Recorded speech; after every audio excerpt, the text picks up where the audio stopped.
assim, ó. E pôs-se em pé perante o altar do Senhor, na presença de toda a congregação de Israel, e estendeu as suas mãos, porque Salomão tinha feito uma plataforma de metal de 5 côvados de comprimento, de 5 côvados de largura e de 3 côvados de altura. E tinha posto no meio do pátio, e pôs-se em pé sobre ela, e ajoelhou-se, e em presença de toda a congregação de Israel, estendeu as suas mãos para o céu, e disse: Ó Senhor Deus de Israel, não há Deus semelhante a ti, nem nos céus nem na terra, que guardas a aliança e a beneficência aos teus servos, que caminham perante ti de todo o coração. Aí Salomão vai fazer uma oração que vai até o capítulo 7. Mas vamos falar aqui primeiro desse dia. Esse dia aqui foi o dia que Salomão concluiu a construção do templo em Jerusalém. Foi o primeiro templo. Davi, que era o pai de Salomão, o rei Davi, queria construir o templo. Só que Davi era um homem de guerra, que já tinha matado muito inimigo, muitas pessoas no campo de batalha. Então Deus não permitiu que ele construísse o templo. Mas Salomão não. Salomão não era homem de guerra. E Deus permitiu que Salomão construísse aquele templo. Aí quando Salomão construiu aquele templo belíssimo lá em Jerusalém, Salomão marcou o dia para consagrar aquele templo. E tinha um pátio muito grande ali na frente daquele templo, e Salomão fez uma plataforma. E aqui está até as medidas.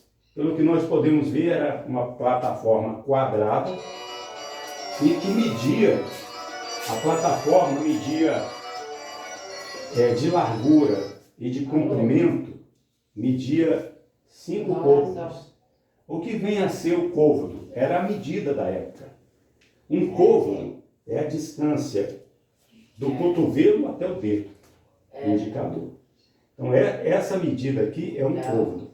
Então, quer dizer que aquela plataforma tinha 5 vezes esse tamanho aqui, de largura e de comprimento. Era mais ou menos 2,5 metros, né? De comprimento e de largura.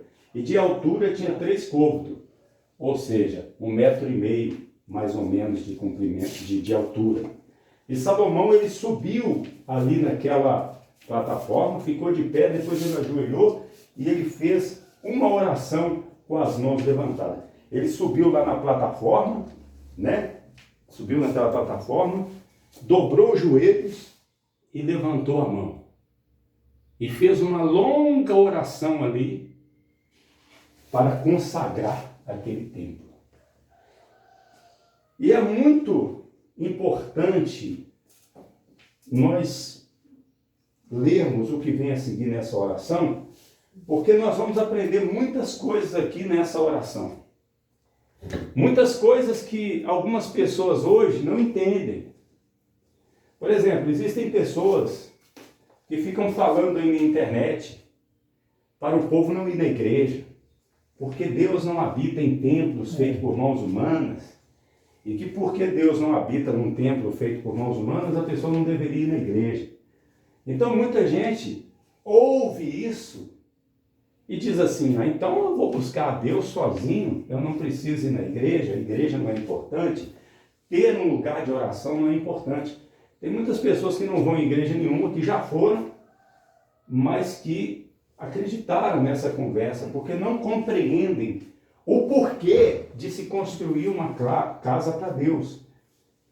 O porquê de se ter um lugar para adorar a Deus. Muitas pessoas não compreendem.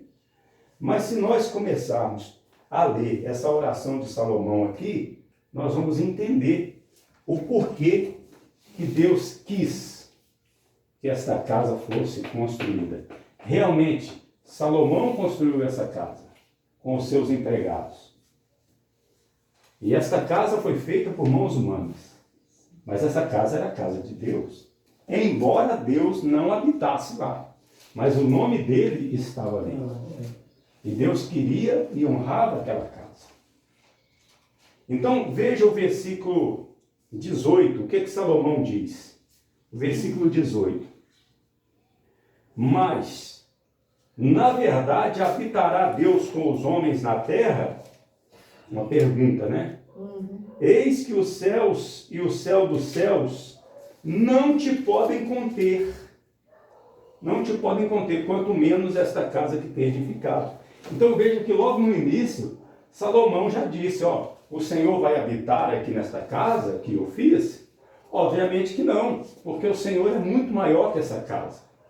Então, logo no início, Salomão já sabia que Deus não ia habitar ali, porque Deus é maior do que a terra.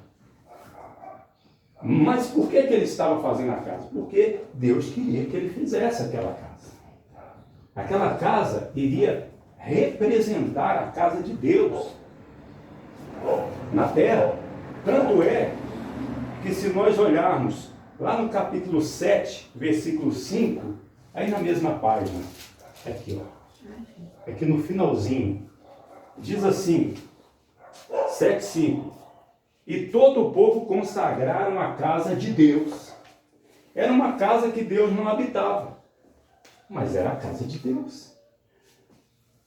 Por exemplo, o dono dessa casa aqui não habita aqui, mas a casa é dele. Não é verdade? A casa é dele. Assim também, aquela casa Deus não habitaria ali, mas a casa era dele, era a casa de Deus, o nome dele estaria ali. A presença, a bênção dele estaria ali. E trazendo isso para os nossos dias, podemos falar que essa casa aqui é a casa de Deus? Sim. Aqui está sendo a casa de Deus. Enquanto nós estivermos reunindo aqui, orando, este lugar de oração representa aquele templo que Salomão fez. Compreenderam agora? Então o nome de Deus está aqui. A presença de Jesus está aqui. Jesus está aqui. Então, ele não habita aqui. Mas enquanto estiver tendo corrente de orações aqui, reuniões aqui, então aqui está sendo a casa de Deus. Sim. Se você sair da sua casa e dizer, vou lá na casa de Deus, vou lá na casa do Senhor buscar a Deus, você está certo. E é necessário fazer isso. Amém? Amém.